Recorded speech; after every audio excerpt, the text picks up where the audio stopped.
ിക്കുന്ന പ്രൗഢമായ വിഷയാവതരണവും പാനൽ ഡിസ്കഷനും എം അക്ബർ, ഷംസുദ്ദീൻ പാലത്ത്, ഹാരിസ് ബിൻ സലീം എന്നിവർ പങ്കെടുക്കുന്നു.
സഹോദരങ്ങളെ, നമ്മുടെ റിഫ്ലക്ഷൻസ് സെഷനിലേക്ക് പ്രവേശിക്കുകയാണ്.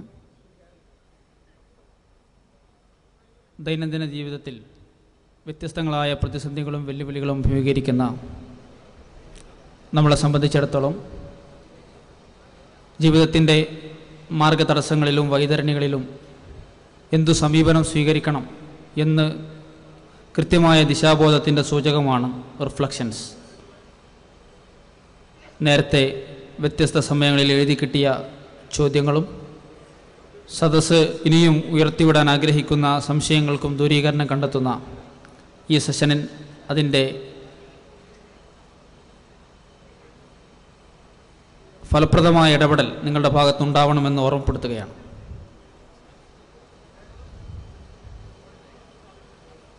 ക്യാമ്പസിൽ സജീവമായ സാന്നിധ്യമായി നിലകൊള്ളുമ്പോൾ നാം അഭിമുഖീകരിക്കേണ്ടി വരുന്ന വ്യത്യസ്തങ്ങളായ വിഷയങ്ങളിലൂടെ കടന്നുപോകാൻ നമ്മെ സഹായിക്കുന്ന റിഫ്ലക്ഷൻ സെഷൻ്റെ ആദ്യ ഭാഷണം നിർവഹിക്കുന്നത് ISMൻ്റെ സംസ്ഥാന വൈസ് പ്രസിഡന്റ് ബഹുമാനായ ഷംസുദ്ദീൻ പാലത്താണ്. അദ്ദേഹത്തെ ആദരപൂർവ്വം ക്ഷണിക്കുന്നു.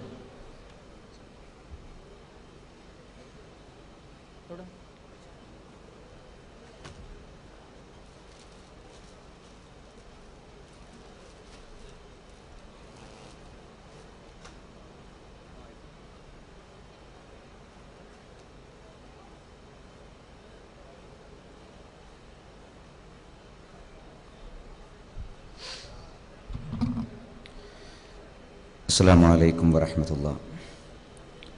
بسم الله الرحمن الرحيم.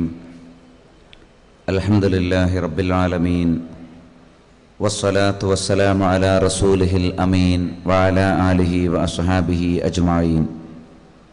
أما بعد فإن خير الكلام كلام الله وخير السنن سنن محمد صلى الله عليه وسلم وشر الأمور محدثاتها وكل محدثة بدعة وكل بدعة ضلالة وكل ضلالة في النار. يا أيها الذين آمنوا اتقوا الله حق تقاته ولا تموتن إلا وأنتم مسلمون. അധ്യക്ഷവേദിയിലെ ആദരണീയരായ പണ്ഡിതന്മാരെ, നേതാക്കളെ, പ്രിയപ്പെട്ട സഹോദരി സഹോദരന്മാരെ, സുഹൃത്തുക്കളെ, സത്യവിശ്വാസിയുടെ ജീവിതം വ്യക്തമായ മാർഗനിർദ്ദേശങ്ങളുടെ അടിസ്ഥാനത്തിലാണ് ക്രമീകരിക്കപ്പെടേണ്ടത് എന്ന് നമുക്ക് ഓരോരുത്തർക്കും ബോധ്യമുണ്ട്. സർവശക്തനായ അല്ലാഹു മഹിതമായ കുലീനമായ ഒരു ജീവിത സംസ്കാരം പ്രവാചകന്മാരിലൂടെ നമുക്ക് മുമ്പാകെ അവൻ്റെ അങ്ങേയറ്റത്തെ കാരുണ്യത്തോടെ സമർപ്പിച്ചു തരികയും ചെയ്തിട്ടുണ്ട്. അതുകൊണ്ടുതന്നെ ഐഹിക ജീവിതം പാരത്രിക നേട്ടത്തെ ലക്ഷ്യം വെച്ചുകൊണ്ട് ക്രമീകരിക്കും എന്നുള്ളതാണ് മറ്റുള്ളവരിൽ നിന്ന് നമുക്കുള്ള ഒന്നാമത്തെ വ്യത്യാസം. ശൂന്യതയിൽ നിന്ന് ആരംഭിച്ച നമ്മുടെ ജീവിതം പിന്നീട് എട്ടും പൊട്ടും തിരിയാത്ത ഒരു കുഞ്ഞായി ആരംഭിക്കുകയും ശൈശവവും ബാല്യവും കൗമാരവും കടന്ന് കാര്യങ്ങൾ ഓരോന്നും കണ്ടും കേട്ടും ചിന്തിച്ചും മനസ്സിലാക്കുകയും സർവശക്തനായ അള്ളാഹുവെക്കുറിച്ച് വ്യക്തമായ കാഴ്ചപ്പാട് നേടിയെടുക്കുകയും ജീവിത ലക്ഷ്യം തിരിച്ചറിയുകയും ചെയ്ത് പക്വതയോടെ നാം ജീവിക്കുകയാണ്. ആ സന്ദർഭത്തിൽ സർവശക്തനായ അള്ളാഹു നമുക്ക് മുമ്പാകെ ഒരു വലിയ പരീക്ഷണം വെച്ചു. ഇന്നാ ഖലഖനൽ ഇൻസാന മിൻ നുത്ഫത്തിൻ അംശാജിൻ നബ്തലി, നിശ്ചയമായും നാം മനുഷ്യനെ സമ്മിശ്രമായ ഒരു ദ്രവത്തിൽ നിന്ന് സൃഷ്ടിച്ചു, അവനെ നാം പരീക്ഷിക്കുന്നു. ഫജഅൽനാഹു സമീഅൻ ബസീറ, അതിനായി അവനെ കാര്യങ്ങൾ കേട്ടു മനസ്സിലാക്കുന്നവനും കണ്ടു മനസ്സിലാക്കുന്നവനുമാക്കി. ഇന്നാ ഹദൈനാഹു സബീൽ, നിശ്ചയം നാം അവന് മുമ്പാകെ ഒരു മാർഗം ദർശനം ചെയ്തു. ഇമ്മാ ഷാക്കിറൻ വ ഇമ്മാ കഫൂറ, ഒന്നുകിൽ നന്ദി കാണിക്കാം, അല്ലെങ്കിൽ നന്ദികേട് കാണിക്കാം. നന്ദി കാണിച്ചുകൊണ്ട് ജീവിതത്തിൽ വിജയം നേടുക എന്നുള്ളതാണ് നമ്മുടെ ജീവിതത്തിൻ്റെ ഏറ്റവും പ്രധാനപ്പെട്ട അജണ്ട. അതിൻ്റെ അടിസ്ഥാന വിഷയങ്ങളിലൂടെ നാം കടന്നുപോയി.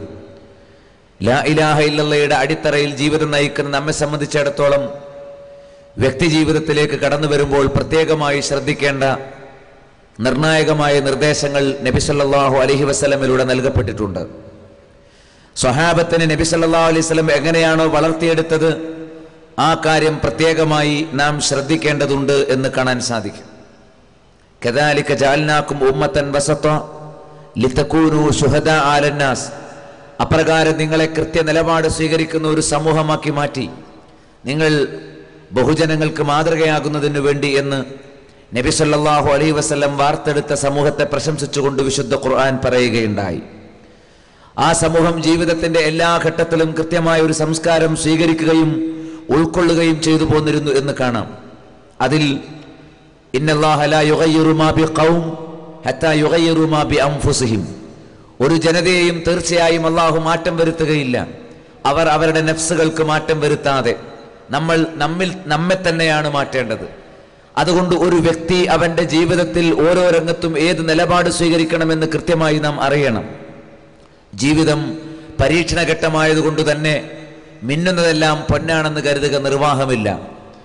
മോഹമുള്ളതെല്ലാം നമുക്ക് ചെയ്തുകൂടാ, ദേഹേച്ഛകളെ പിന്തുടർന്നുകൂടാ. ചിന്തിച്ചുകൊണ്ടാണ് പ്രവർത്തിക്കേണ്ടത്. തെളിവിന് അനുസൃതമായാണ് നമ്മുടെ ജീവിതത്തിന്റെ ഓരോ സാഹചര്യങ്ങളെയും നേരിടേണ്ടത്. അതല്ലാതെ തോന്നിയതും താൽക്കാലികമായി നമ്മുടെ മുന്നിൽ വഴി തുറക്കുന്നതുമായ എല്ലായിടത്തും പ്രവേശിക്കാൻ ബുദ്ധിയുള്ള, നരകമോചനം കാക്ഷിക്കുന്ന, സ്വർഗപ്രവേശനം ആഗ്രഹിക്കുന്ന ഒരാളെ സംബന്ധിച്ചിടത്തോളം പാടുള്ളതല്ല. അതുകൊണ്ട് തന്നെ നമുക്ക് മുമ്പാകെ നന്മകളും തിന്മകളും കൃത്യമായി വേർതിരിക്കപ്പെട്ടു.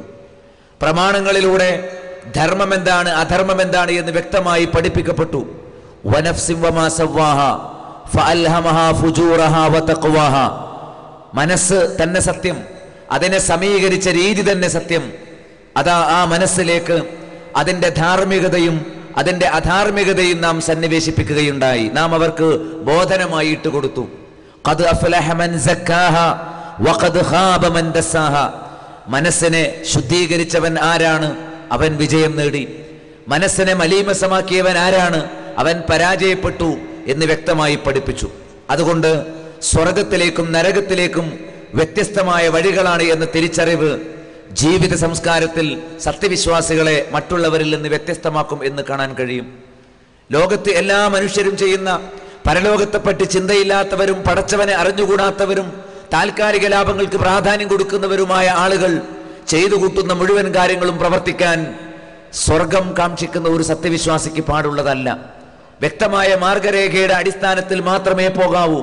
ചെറിയ വിഷയങ്ങളെന്നോ വലിയ വിഷയങ്ങളെന്നോ ഇവിടെ വ്യത്യാസമില്ലാതെ പ്രമാണബന്ധിതമായി ദൈവിക മാർഗത്തിന് വിധേയമായി നമ്മുടെ ജീവിത സംസ്കാരത്തെ കെട്ടിപ്പടുക്കാൻ ഓരോരുത്തർക്കും ബാധ്യതയുണ്ട്.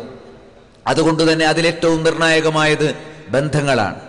മാതാപിതാക്കൾക്ക് ഒത്താശ കാണിക്കാൻ നാം പഠിപ്പിക്കപ്പെട്ടിരിക്കുന്നു. സ്വർഗത്തിന്റെ മധ്യത്തിലുള്ള തൂൺ എന്നാണ് മാതാവിനെ സംബന്ധിച്ച് പിതാവിനെ സംബന്ധിച്ച് പരിചയപ്പെടുത്തിയത്. മാതാപിതാക്കളെ അവഗണിച്ചുകൊണ്ട് സ്വർഗം നേടുക സാധ്യമല്ല. മാതാപിതാക്കളുടെ കോപം അത് അള്ളാഹു നമ്മോട് കോപിക്കാനുള്ള കാരണമായി തീരും. മാതാപിതാക്കൾ അവശകാലത്ത് നമ്മുടെ കൂടെ ജീവിച്ചിരുന്നിട്ടും സ്വർഗം നേടാൻ കഴിയാത്തവരുടെ മൂക്ക് മുറിഞ്ഞു പോകട്ടെ, അവർ നശിച്ചു പോകട്ടെ, തുലഞ്ഞു പോകട്ടെ എന്നിങ്ങനെ പഠിപ്പിക്കപ്പെട്ടത് കാണാൻ സാധിക്കും.